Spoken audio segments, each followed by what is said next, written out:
لطیفہ سنا دوں. ہمارے ایک دوست نے بھیجا تھا بڑا زبردست قسم کا. ہمارے ایک دوست ہیں لاہور میں, انہوں نے کسی کا لطیفہ بھیجا, لیکن لطیفہ بڑا سبق آموز ہے. وہ ایک آدمی گیا گوشت کی دکان پہ, شاید آپ لوگوں نے بھی سنا ہو, اور کہنے لگا کہ 1 کلو گوشت دے دو. اتنے میں ایک بندہ آیا. یہ آدمی لینڈ کروزر میں گیا نا, بڑی VIP گاڑی میں, مالدار آدمی ہے. گوشت کتنا لے رہا ہے؟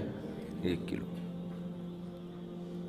دوسرا آدمی آیا, اس نے کہا بھائی 10 کلو گوشت دے دے, چانپیں بھی اور دل بھی, کلیجی بھی, پٹ کا گوشت الگ, بکرے کی الگ نکال, فلانے الگ نکال.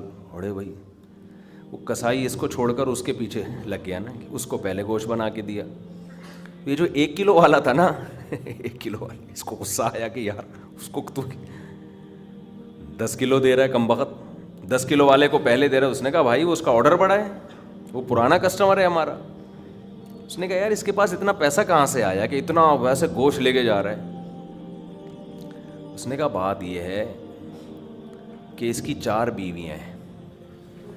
اس کی کتنی بیویاں ہیں؟ 4 بیوی, چاروں بیوائیں ہیں. اور یہ چاروں بیویاں کسی مالدار آدمی کی بیویاں تھیں جو ان کے لیے بہت پیسہ چھوڑ کے گئے اپنی بیویوں کے لیے. اس مالدار نے کھایا کم اور بچایا بولو زیادہ. اب بچانے میں زندگی گزر گئی اس کی, تو ظاہر ہے کھانا نصیب نہیں ہوا, مر گیا. وہ مر گیا جب میں نے اس اسٹائل سے کہا نا, تو مجھے وہی یاد آ گئے لڈن جعفری, اللہ تعالیٰ. مر گئے پھر دوبارہ زندہ ہو گیا, کچھ اسٹائل اچھا تھا. تو بچایا نہیں, اور بچا کے مر گیا. اب ظاہر ہے بیوی جو تھی ان کو پیسہ مل گیا ٹھیک ٹھاک. اب ان کے پاس پیسہ ہے, بندہ مارکیٹ سے شارٹ ہے. عورت کو ظاہر ہے پیسے کے ساتھ شوہر بھی تو چاہیے نا, اس میں بھی ڈیزائرز ہیں, اس کو بھی ضرورت ہے میاں کی. تو یہ غریب کا جذبہ تھا 4 شادیاں کرنے کا نا, تو یہ کرتا چلا گیا.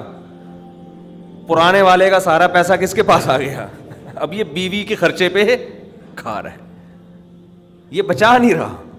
ظاہر ہے عورت کا پیسہ ہے, تو یہ دوسرے کے پیسے پر ان کی بیویوں سے شادی بھی کی ہوئی ہے, اور اس دوسرے کے پیسے پر کھا بھی رہا ہے. اس لیے یہ 10 کلو گوشت لے کے جاتا ہے. سمجھ رہے ہو؟ اس نے فوراً کہا میرے لیے بھی 10 کلو بنا دے. میں نہیں چاہتا میرے مرنے کے بعد میرا ہوا بچا پیسہ کوئی اور بے غیرت استعمال کرے. معذرت کے ساتھ, ابے پہلے خود تو کھاؤ. اس وقت جو تمہاری حاضر سروس بیوی ہے, بولو تم جب تک میری بیوی ہو تو کھاؤ, ٹھیک ہے نا, تم بھی کھاؤ میں بھی کھاؤں گا.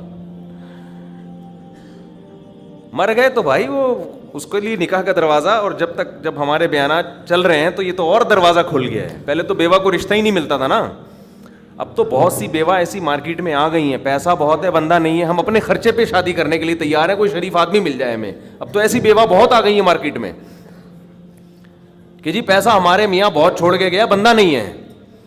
تو میں نہیں کہہ رہا آپ بیوی کے لیے پیسہ نہ بچائیں, لیکن یہ دماغ میں رکھیں کوئی بغیرت آپ کے پیسے پہ آپ کی بیوی کے ساتھ زندگی گزارے گا, خرچہ آپ کا ہوگا, آپ اس کو پیسہ دے کے جا رہے ہیں. تو اعتدال اس چیز میں ضروری ہے. ایسے لاوارث نہ چھوڑو اپنے بیوی بچوں کو, لیکن اعتدال. اتنا بھی نہ دو کہ ہری ہری سوجنا شروع ہو. بچوں کے لیے بھی بناؤ کچھ. خیر, کہاں سے کہاں بات چلی گئی یار. تو جلدی سے بات کو سمیٹتا ہوں, کیا کروں, پھر گھوم پھر کے ادھر ادھر دائیں بائیں جانے لگتے ہیں. تو یہ میں ان لوگوں کے لیے یہ لطیفہ ہے جو بہت زیادہ بچانے کی فکر کرتے ہیں. میں کہتا ہوں نا, آپ اپنی اولاد کے لیے بچا رہے ہو, اپنی اولاد کے لیے بچا رہے ہو, کھا نہیں رہے, نہ خرچ کر رہے ہو بچوں کے. تو بچے پھر جب بچوں کے پاس آئے گا تو وہ اپنے بچوں کی فکر میں بچائیں گے. تو آپ بھی تو خود کسی کے بچے ہو نا, آپ کھاؤ, بولو مجھے اپنے ابا کے بچوں کی فکر ہے, میرے ابا نے میرے لیے چھوڑا تھا, میرے بچوں کے لیے تھوڑی چھوڑا تھا. اور اگر آپ کے ابا نے آپ کے بجائے آپ کے بچوں کے لیے چھوڑا تھا, تو آپ کے ابا تو بڑے بے وقوف تھے, کیونکہ بچوں کے لیے بھی اس لیے چھوڑا کہ وہ اپنے بچوں کے لیے چھوڑیں. پھر تو کھائے گا کون پھر اس کو بیٹھ کے؟ بات یہ کہ اللہ پہ اعتماد اور توکل بالکل ختم. یہ بھول گئے ہیں کہ جب انسان دنیا میں آتا ہے تو صرف پیٹ نہیں لے کے آتا, 2 ٹانگیں 2 ہاتھ کمانے کے لیے لے کے بھی آتا ہے. آپ کا بچہ اپاہج ہے تو سمجھ میں آتی ہے بات, 2 ہاتھ 2 ٹانگیں تو بھائی جیسے آپ نے کمایا وہ بھی کمائے گا انشاءاللہ. جب آپ پیدا ہوئے تھے خدا نے آپ کی ماں کی چھاتیوں میں آپ کے لیے رزق پیدا کیا تھا. آپ کا بچہ پیدا ہوا تو اس کی ماں کی چھاتیوں میں بھی خدا نے رزق پیدا کیا ہے. تو اس کا مطلب رزق بچہ لے کر آ رہا ہے. تو فکر کرو اعتدال کے ساتھ, اس کو سروں پہ مسلط نہ کرو, مسلط نہیں کرو. مسلط اتنی کرو کہ بس میں نے کمانا ہے, بیوی بچوں کو فی الحال کھلانا ہے میں نے, اس کے علاوہ رزق کے دروازے کھل رہے ہیں تو کھلے, جتنا اللہ کھول دیتا ہے. بعض دفعہ نہیں کھولتا اللہ تعالیٰ, یبسط الرزق لمن یشاء ویقدر, جس کے لیے چاہتا ہوں رزق کھول دیتا ہوں, جو جس کے لیے نہیں چاہتا وہ ایڑیاں کس رگڑ لیتا ہے مگر رزق کا دروازہ نہیں کھولتا. تو ٹینشن کس بات کی ہے, یہ تو اللہ کے ہاتھ میں ہے. آپ نے کوشش کرنی ہے, نتیجہ آپ کے ہاتھ میں نہیں ہے. اللہ غریب رکھے تو بھی خوش, انجوائے کرو یار, جس نے مجھے کھلا دیا تو بس میری ضرورت بھی 2 پراٹھے ہیں تو میرے بچوں کی بھی یہی ضرورت ہے, اللہ ان کو بھی کھلا دے گا. اللہ میں لاہور سے آیا ہوں, پراٹھا آتے ہی پراٹھا کھایا ہوٹل پہ جا کے, اتنا مزہ آیا کہ سبحان اللہ, نہیں ملتے پنجاب میں یہ والے پراٹھے. یہ چیز نہیں ہے پنجاب میں. پنجاب میں لسی ہے, پائے ہیں ہوں گے بھائی, یہ چیز نہیں ہے بھائی. رفیع بھائی بہت دیکھ لیا, مایوس ہوتا ہے نا انسان جا کے, وہ ناشتے کا وہ لک ہی نہیں آ رہا ہوتا. تو ہماری ضرورت بس یہی ہے. تو اللہ دے دے تو ٹھیک ہے بھائی, کچھ بہت دے دیا, کھا پی بھی لیا, استعمال بھی کر لیا, تو چلو یار ایک آدھ بحریہ ٹاؤن میں بچوں کے لیے پلاٹ بنا کے چھوڑ دیا, مرمر آ جائیں گے تو چلو بھائی. اس سے زیادہ tension tension tension tension tension آخرت کی ہے. ہمارے ایک دوست نے پراپرٹی لی, اس کے ساتھ ہی قبرستان بھی ہے, تو بار بار وہاں کھڑے ہو کے بول رہے ہیں کہ یار دیکھو, میں ان سے کہہ رہا تھا, ان کو ڈرا رہا تھا. میں نے کہا آپ اپنا پلاٹ دیکھ دیکھ کے خوش ہوتے رہتے ہو, اصل پلاٹ تو یہ ہے, یہاں ہے, تھوڑے دنوں میں کدھر آنا ہے, ادھر آنا ہے.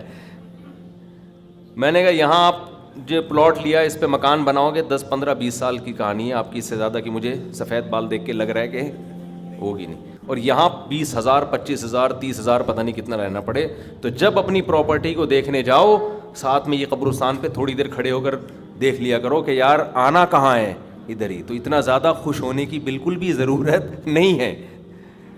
اس کی تیاری کیا کی ہے اس قبر کی, اس کی تیاری کرو. اس کی تیاری ہے راتوں کو تہجد, اللہ کے سامنے گڑ گڑانا, نظر کی حفاظت کرنا, حرام کھانے سے اپنے آپ کو بچانا, اپنی اولاد کی اچھی تربیت کرنا. یہ اس کی تیاری ہے اس قبر کی.